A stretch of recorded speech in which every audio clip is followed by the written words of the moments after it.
Bien-aimés dans le Seigneur, frères et sœurs en Christ, nous vous disons salutations à tous, que la main de l'Éternel soit sur chacun de vous, que la gloire de Dieu, que la paix de l'Esprit soit votre partage tous. Dieu nous donne ce jour, nous avons manqué au rendez-vous le jeudi passé pour les circonstances auxquelles nous avions fait mention dans notre page Facebook. En ce moment, Dieu, qui est le maître des temps et des circonstances, nous permet que nous puissions par le lien de la technologie nous joindre à vous de partout où vous êtes. Dans le début, nous voulons d'abord confesser que Jésus-Christ est le plus fort, que Jésus-Christ est celui qui nous donne la victoire. C'est ce qui nous permet de faire ce cantique. Je suis fort, fort, Oui, plus que vainqueur par le sang de Jésus, mon sauveur. Je suis fort, fort. Oui, plus que vainqueur par le sang de Jésus, mon sauveur. Alléluia. Je suis fort, fort. Oui, plus que vainqueur par le sang de Jésus, mon sauveur. Je suis Fort, fort. Oui, plus que vainqueur par le sang de Jésus, mon sauveur. Oui, par le sang de Jésus, je suis fort. Par le sang de Jésus, nous sommes forts. Notre live de ce jeudi 28 mai a pour titre « Servir Dieu sans détruire son œuvre ». C'est la deuxième partie que nous allons aborder. Dans cette deuxième partie, nous l'avions annoncé, nous allons apporter quelques idées qui nous permettent de réfléchir comment quelqu'un peut se comporter en ennemi de la croix. Comment un serviteur de Dieu peut se comporter en ennemi de la croix. En parlant de ce que l'apôtre Paul a dit, j'aimerais en introduction convier tous ceux qui nous suivent de partout. Vous pouvez être au Canada, vous pouvez être en Europe, vous pouvez être à Kinshasa ou aux États-Unis. Je vous demande, je vous exhorte, comme l'apôtre l'a dit à Timothée, qu'il faut prier pour les autorités, prier pour ceux qui sont élevés en dignité. Donc, ma demande à vous tous, c'est de vous joindre à ceux qui le font déjà, de prononcer, chacun dans son cadre, des prières abondantes pour la République démocratique du Congo comme nation, des prières abondantes à l'endroit des autorités. Là, nous voyons le président de la République.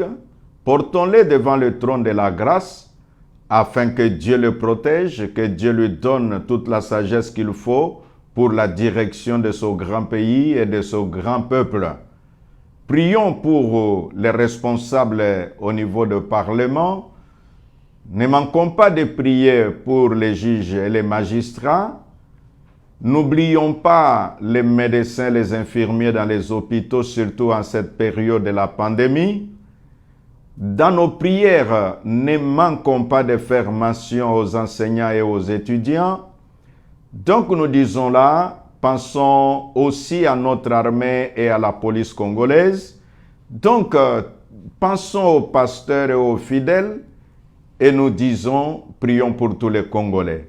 Chacun dans son domaine puisse être maman maraîchère, puisse être un homme élevé en dignité, membre du gouvernement soit-il, recommandons toutes ces personnes entre les mains de l'Éternel.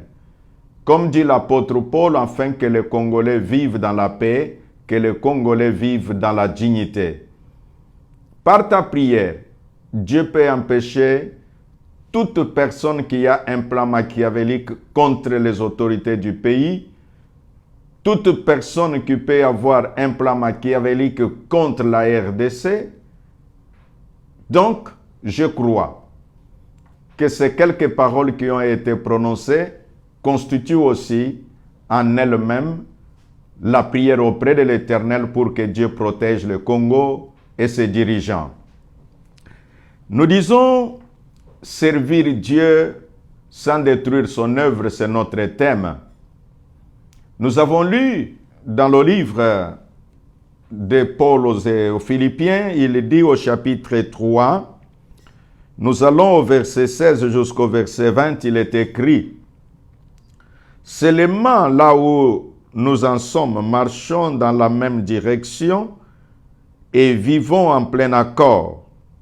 Soyez tous mes imitateurs, frères et sœurs, et portez les regards sur ceux qui se conduisent suivant les modèles que vous avez en nous.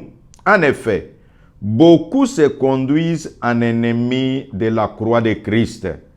C'est de là que nous avons tiré cette pensée que nous allons essayer de développer. La fois dernière, nous avons mis l'accent sur les 4 erreurs à éviter. Il y a des gens qui nous ont demandé si nous pouvons revenir là-dessus. C'est bien, mais nous avons pensé que nous puissions d'abord terminer toute la matière et nous ferons une émission qui est comme une émission synthèse de toute la matière intitulée « Servir Dieu sans détruire son œuvre ». Je vous ai souvent parlé d'eux et je le fais maintenant encore en pleurant. C'est l'apôtre Paul qui parle. Leur fin, c'est la perdition. Ils ont pour Dieu leur ventre. Nous parlerons également du Dieu du ventre aujourd'hui. Ils mettent leur gloire dans ce qui fait leur honte. Nous parlerons aussi de ce que les gens, ce qui ils tirent l'honneur dans ce qui fait la honte. Nous allons expliquer. Et puis, ils ne pensent qu'aux réalités du monde. Dans l'autre version, il est dit, ils ne pensent qu'aux réalités de la terre. Ces réalités de la terre, nous tous, nous vivons sur la terre, nous allons en parler également. Et donc, pendant que vous êtes en train de suivre, je vous convie à partager avec d'autres qui sont dans votre page Facebook, avec les autres qui sont dans différents groupes sur Facebook, afin que nous tous, nous puissions édifier notre sainte foi. Donc, la fois passée, nous avons énuméré quelques éléments ou quelques considérations. Nous avons rappelé que le maître, nous avons évoqué le cas du livre de Matthieu chapitre 16, dans son verset 18e, où Jésus-Christ a dit qu'il est lui-même le bâtisseur de l'Église. Il a dit, je bâtirai mon Église, et à toi, Pierre, je te donnerai les clés. Donc nous voyons par là, comme nous l'avons dit, que l'homme de Dieu, le ministre de Dieu qui a reçu le véritable appel, lui a les clés. Mais tandis que le bâtisseur, c'est l'Éternel Dieu lui-même. Nous avons montré également les ouvriers, selon qu'il est écrit dans le livre de 1 Corinthiens chapitre 3, où il est dit, vous êtes le champ de Dieu, vous êtes l'édifice de Dieu et vous êtes le corps du Christ. Partant de là, nous avons montré que les deux qui sont, nous avons les fidèles d'une part et nous avons les ministres de l'évangile d'autre part. Et nous avons émis quelques pensées en montrant de quelle manière celui qui se dit fidèle peut aussi se comporter en destructeur de l'œuvre de Dieu. Nous avons montré les différentes catégories de la manière dont la parole de Dieu nous a expliqué Dans le livre de l'Apocalypse, on nous a montré que certains sont des menteurs. Dans le livre de l'Apocalypse également, on nous a montré que certains sont des méchants. Et en prenant le livre de Matthieu au chapitre 23, Jésus-Christ a montré que les uns sont comme des boucs et les autres sont des brebis. Dans le livre de Matthieu, dans son chapitre 10e, Jésus-Christ a montré que certains sont des brebis et les autres sont des loups. Par toute cette catégorisation, nous avons voulu faire en sorte que chacun se pose la question de savoir dans quelle catégorie il se situe. Est-ce tu es brebis? Est-ce tu es loup? Est-ce tu es bouc? Parmi les ministres de l'Évangile, ceux qui disent qu'ils sont des serviteurs de Dieu, nous avons dit que certains sont des menteurs. C'est la Bible qui les montre. Selon qu'il est écrit dans le livre de l'Apocalypse au chapitre 2e, que certains se disent prophètes, mais ils ne le sont pas. D'autres se disent apôtres, mais il les a trouvés menteurs. Certains se disent pasteurs, mais c'est lui le grand pasteur qui institue les ministres des cultes. Il les a regardés, il les a trouvés menteurs.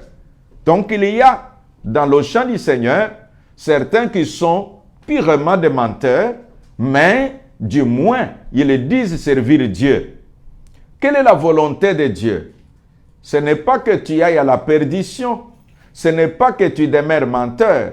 La volonté de Dieu est que tu puisses comprendre que quand tu écoutes la parole, que tu puisses te convertir.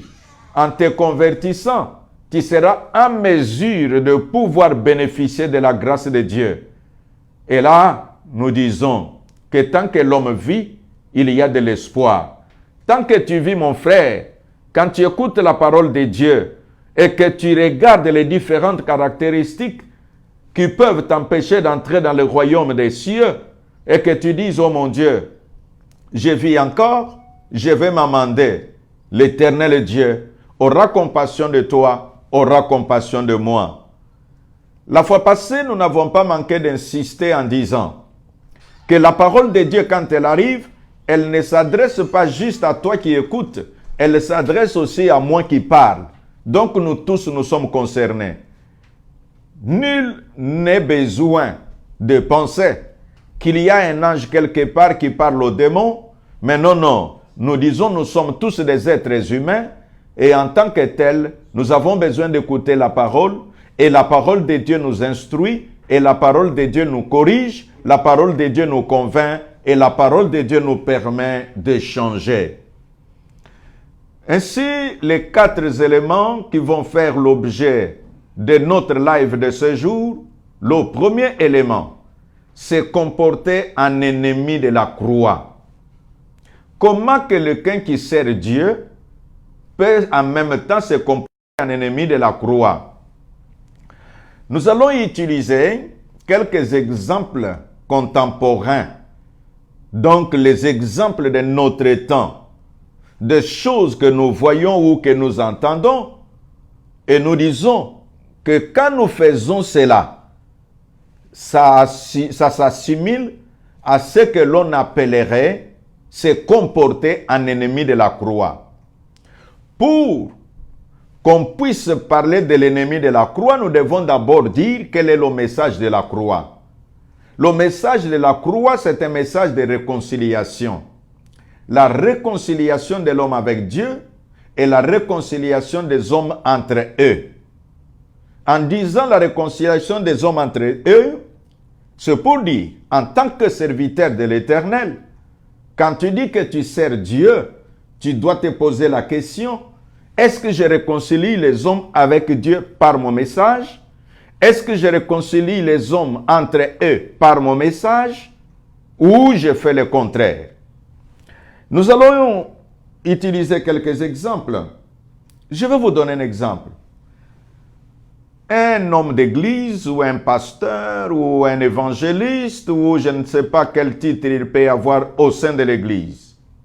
Il reçoit un fidèle ou une fidèle lors des entretiens spirituels ou entretiens pastoraux ou ce que nous appelons communément cure d'âme. Et quand la personne est en train de confesser ses œuvres qu'elle a considérées mauvaises, l'homme de Dieu est en train d'enregistrer la personne, ou voire même filmer, en lui disant, ma sœur, sois calme, nous enregistrons, c'est pour nos archives. Et après cet enregistrement des déclarations données par cet enfant de Dieu qui est venu se confier au serviteur de Dieu,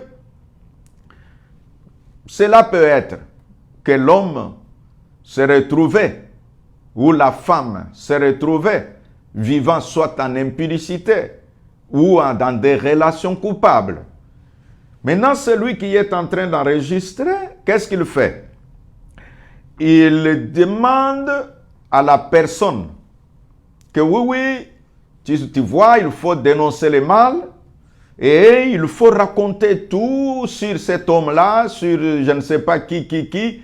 Vous-même, vous en comprenez la suite. Et l'objectif de celui qui enregistre ou qui filme, c'est après l'épisode du filmage, il va utiliser ces éléments pour discréditer un autre homme de Dieu sous prétexte que voilà, il faut aider les gens à vivre dans la sanctification. C'est pourquoi je vais dire, je vais déclarer. Et là, le monsieur, parfois à la télévision, parfois dans ses messages, je ne sais pas, sur les réseaux sociaux, commence par envoyer des déclarations. Je l'ai dit la fois passée, qu'en faisant tout cela, tu n'aides pas l'évangile. En faisant tout cela, tu n'aides même pas la personne que tu as reçue dans la cure d'âme. En faisant tout cela, tu n'aides même pas le corps de Christ. Suivons un peu les exemples de la Bible, parce que c'est la Bible qui est notre livre de foi et de loi. C'est là que nous tirons les exemples qui peuvent permettre notre comportement. Quand vous regardez dans ce que nous faisons aujourd'hui, et l'objectif de celui qui a enregistré, je ne sais pas, les confessions des péchés des uns et des autres, c'est pour maintenant sacrifier les autres serviteurs de Dieu, c'est pour démolir les autres serviteurs de Dieu. La question que je te pose, pasteur, évangéliste, prophète, docteur, apôtre, tous les titres, archevêque que tu puisses être ou évêque, quand tu as enregistré tout cela, toi seul tu en connais le motif. Quand tu mets cela sur la place publique, toi seul tu en connais le motif. Mais moi je veux seulement que tu te poses la question, en quoi cela constitue le message de la croix? Parce que Dieu, dans sa volonté, c'est que les gens se réconcilient avec lui. S'il y a les gens entre eux qui ont eu des différends, qu'ils se réconcilient entre eux. Quel a été le comportement des hommes de la Bible? Nous avons l'exemple d'un homme comme Pierre. En lisant, bon, je ne dis pas que je connais toute la Bible, mais les quelques passages que moi j'ai lus, je n'ai pas vu un homme comme Pierre, parce qu'il a vu qu'il y a un nouveau apôtre qui vient d'arriver qui s'appellerait Paul, et vous voyez Pierre organiser un séminaire, organiser une convention, organiser une conférence, et avec thème, les nouveaux apôtres qui sont arrivés, les apôtres d'actualité. Non. Pourquoi? Parce qu'il savait que sa mission, c'est de prêcher Christ. Sa mission, c'est de montrer aux gens qui est Dieu et qu'est-ce que Dieu veut. Et d'ailleurs, quand nous regardons dans le comportement de Pierre, Pierre pouvait même le faire, mais il ne l'a pas fait. Comment je dis que Pierre pouvait le faire? Rappelez-vous, quand l'apôtre Pierre, l'apôtre Paul, qui était un nouveau venu dans le cercle, a reproché à Pierre que non, il ne faut pas se conduire comme ça, tu as fait un peu d'hypocrisie, parmi les païens, maintenant tu changes la façon de faire. Mais ils n'ont pas eu à se chamailler pour cela. Rien du tout. Du reste, quand vous entendez Pierre parler de Paul, il dit que cet homme, Paul, a la sagesse que Dieu lui a donnée. Il parle avec respect de son collègue serviteur. Il parle avec respect de son collègue apôtre. Il parle avec respect de son ami pasteur. Il ne cherche pas des arguments pour les discréditer. Toutes les fois que nous agissons de cette manière, nous désobéissons à l'ordre de Jésus. Quel est l'ordre de Jésus? En lisant le livre de Jean chapitre 17, la parole de Dieu déclare que Jésus, dans sa prière sacerdotale, il a dit, Père, qu'il soit un, afin que le monde croie que tu m'as envoyé. Ça signifie quoi? Si toi, tu as pour mission diviser les églises, tu as pour mission discréditer les serviteurs de Dieu, sache que tu te comportes en ennemi de la croix, parce que tu ne travailles pas pour l'unité du corps de Christ, tu ne travailles pas pour l'unité de l'Église, tu ne travailles pas pour la promotion de l'Évangile, mais du moins, tu élèves, comme je l'ai dit la fois passée, tu penses monter sur les cadavres des autres. Non, je l'ai dit la fois dernière, que si tu veux t'élever sur le cadavre du voisin, le jour que le cadavre va pourrir, parce que le cadavre ne pourra faire que 3 jours, et le 4e jour, c'est la pourriture. Tu te retrouveras toi-même dans la même pourriture sans que tu le saches. Nous lisons là qu'il se comporte en ennemi de la croix. Jésus a prié, Jésus a voulu enseigner que nous puissions être un. Si aujourd'hui, nous avons les serviteurs de Dieu, lesquels parfois ne se disent même pas bonjour, quand ils se rencontrent, non, Jésus a dit, même si quelqu'un t'a fait du mal, pardonne. C'est la règle que Jésus nous a enseignée. Donc nous sommes en train de dire que servir Dieu sans détruire son œuvre. Donc si tu as des choses à communiquer, des choses à faire, des choses à enseigner, fais-les de manière à construire l'œuvre et non pas de manière à pouvoir détruire l'œuvre de Dieu. Je bénis le Seigneur pour tous les amis qui nous suivent. Didi Kinoani, que le Seigneur, notre Dieu, te bénisse. Merveille Loubi. Oh, mon fils Jésus Mukendi, que le Dieu de ton père Ejiba soit avec toi. Que Dieu bénisse maman Rebecca Kaïdji. Que Dieu bénisse Haché Tamboué. Que Dieu bénisse Manu Landula. Oh, commandant, que mon Dieu te bénisse. Que le Seigneur bénisse ma fille Nestorine Mutunzambi depuis Paris. Sois bénie ma fille. Que l'Éternel Dieu bénisse tous ceux qui nous suivent. Partagez pour aider les autres à être avec nous. Donc le point 1, c'est comporter un ennemi de la croix. Nous disons là que ces actes et les actes semblables que nous avons énumérés, quand nous pratiquons des choses pareilles, nous nous comportons en ennemi de la croix sans le savoir. Deuxième élément, c'est avoir le Dieu du ventre.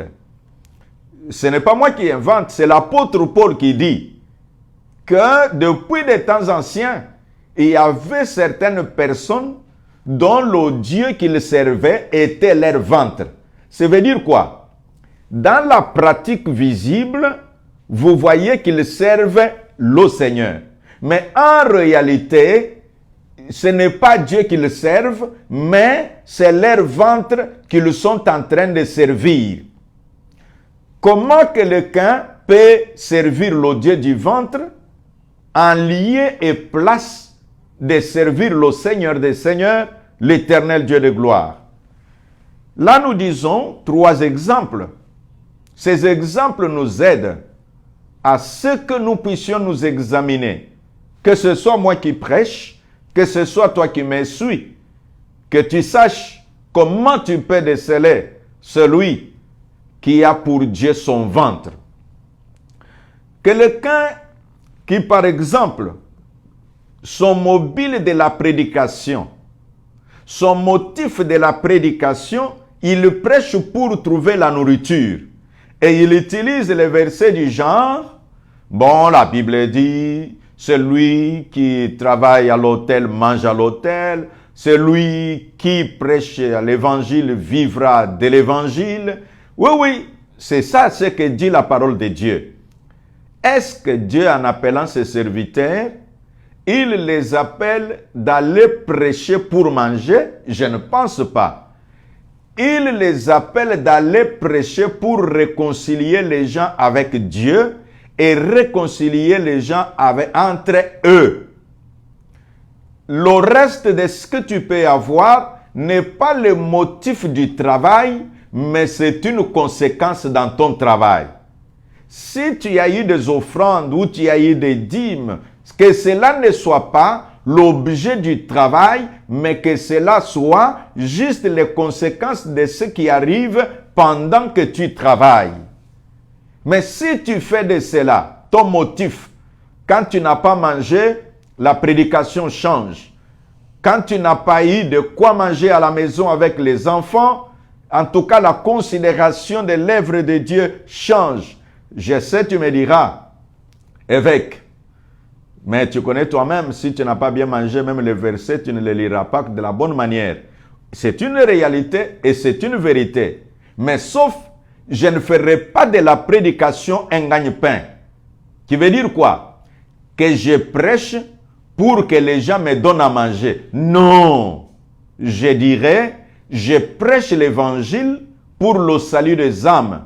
Je prêche l'évangile pour réconcilier les hommes avec Dieu, les réconcilier avec eux-mêmes.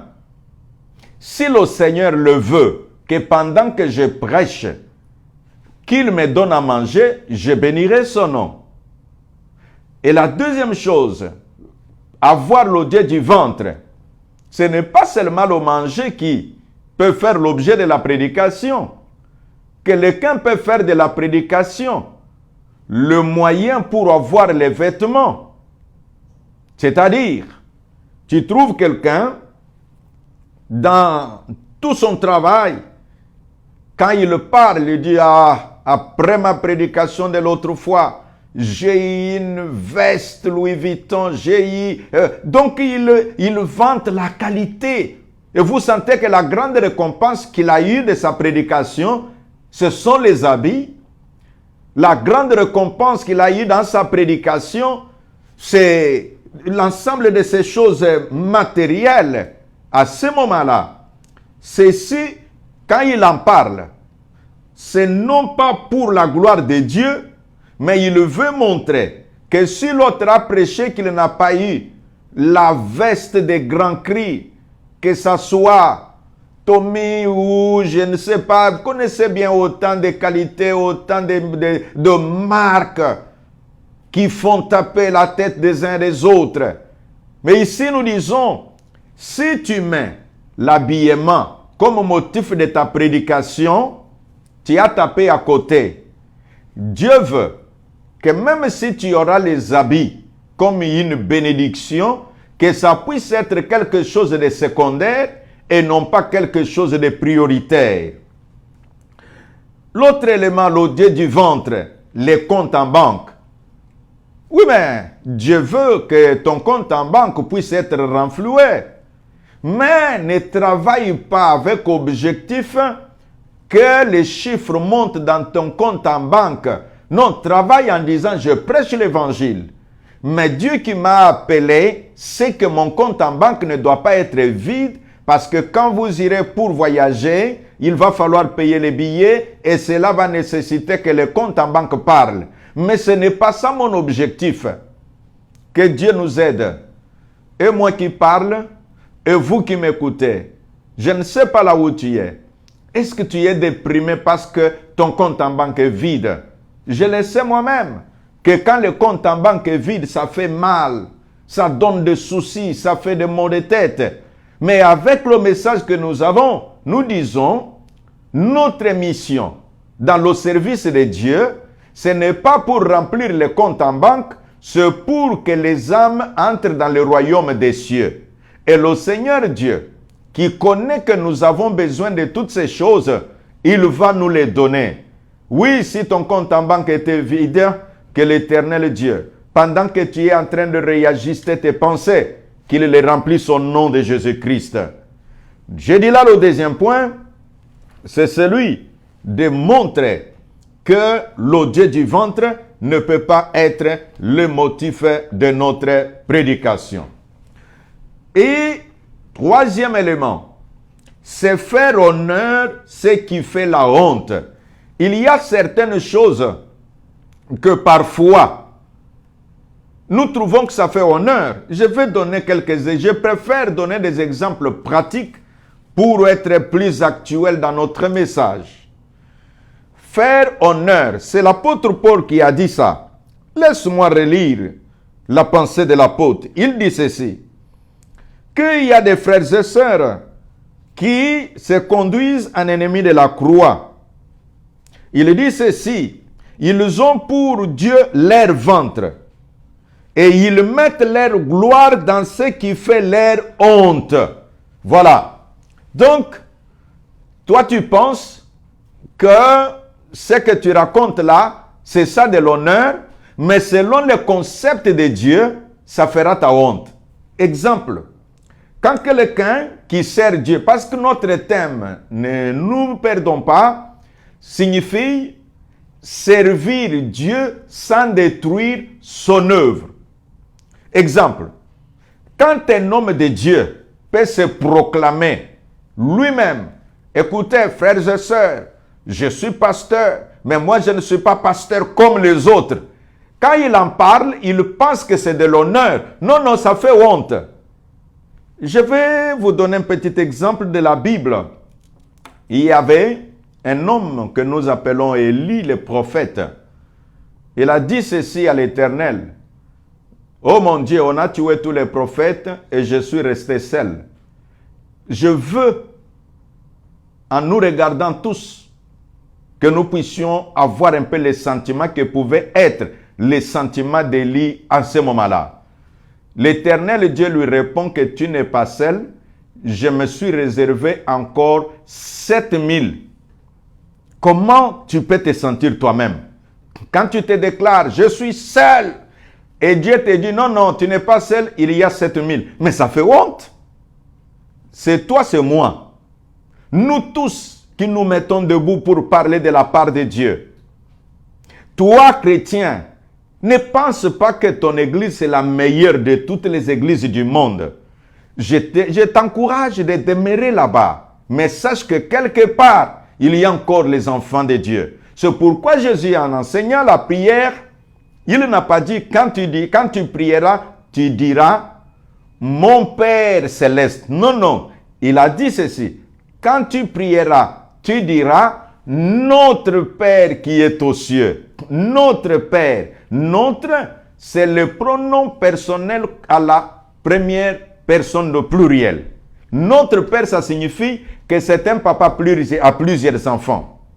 Dont toi, dont moi, dont l'autre. Mais quand tu te crois être le seul enfant de Dieu, et là, tu risques de prendre la place de Christ, dont on nous enseigne, dont nous enseignons, dont nous avons cru qu'il est le Fils unique de Dieu. Et vous connaissez la façon dont lui est né, c'est différent de tout ce que nous tous nous avons connu. Mais quand nous nous présentons, ne faisons pas des choses que nous croyons être honorifiques, mais la parole de Dieu croit que c'est honteux. Faire honneur, ce qui fait la honte. Exemple, prétendre ce que l'on n'est pas. Prétendre ce que l'on n'est pas. À ce moment-là, ce que tu fais, tu penses que c'est de l'honneur, mais en réalité c'est une honte. Parce que quand tu prétends ce que tu n'es pas, c'est vrai, tu diras, est-ce que ce n'est pas un mensonge? C'est un mensonge, mais dans le même cadre, l'apôtre dit qu'il prend la gloire dans ce qui fait leur honte. Donc, quelqu'un qui est prétentieux de ce qu'il n'est pas, c'est honteux. Parce que le jour qu'on te découvrira dans ta réalité, quand tu arrives en France, Et oh, écoutez, à Kinshasa, j'ai une église de 5000 personnes et j'ai ceci, j'ai cela. Tu as bien dit.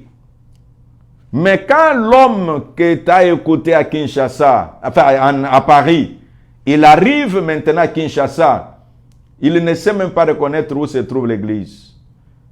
Et quand il t'appelle, tu lui dis, voilà, où on se verra. Directement, tu changes de numéro parce qu'il te demandera que je vais visiter ton église dimanche. Prétendre ce que l'on n'est pas, ça fait honte. Servir Dieu sans détruire son œuvre.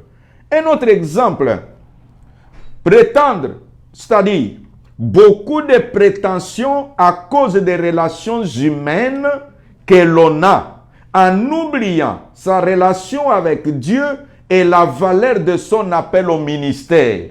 Je reprends. Faire honneur, c'est qui fait la honte. Beaucoup de prétentions à cause des relations humaines que tu as.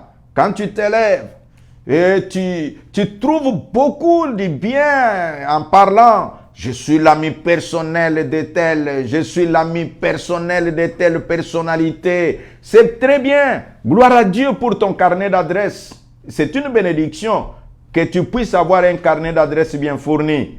Mais est-ce que ça fait honneur que tu fasses de cela une bonne marchandise à vendre dans la prédication? Je ne sais pas. Je suis en train de parler. Servir Dieu sans détruire son œuvre. Je veux dire quoi? Une bénédiction, je n'en doute pas. Je suis d'accord. Nous prions nous tous. Au chemin des personnes qui peuvent m'être utiles. Seigneur, accorde-moi la grâce de rencontrer les grandes personnalités de ce monde. C'est une prière normale. Autant tu connais de grandes personnes, autant toi ou même aussi tu monteras. Mais quand est-ce que cela devient un problème? C'est quand tu trouves comme si ta relation avec Dieu, bon ça ce n'est pas très grave, mais ta relation avec telle autorité, donc tu te retrouves que, oulala, parce que j'ai telle relation, donc c'est terminé pour moi. Non, ta relation avec Dieu, c'est magnifique. Ton appel au ministère, c'est pourquoi, si tu as de bonnes relations, de grandes relations, ne les sacrifie pas au détriment de ton ministère. Garde ton ministère.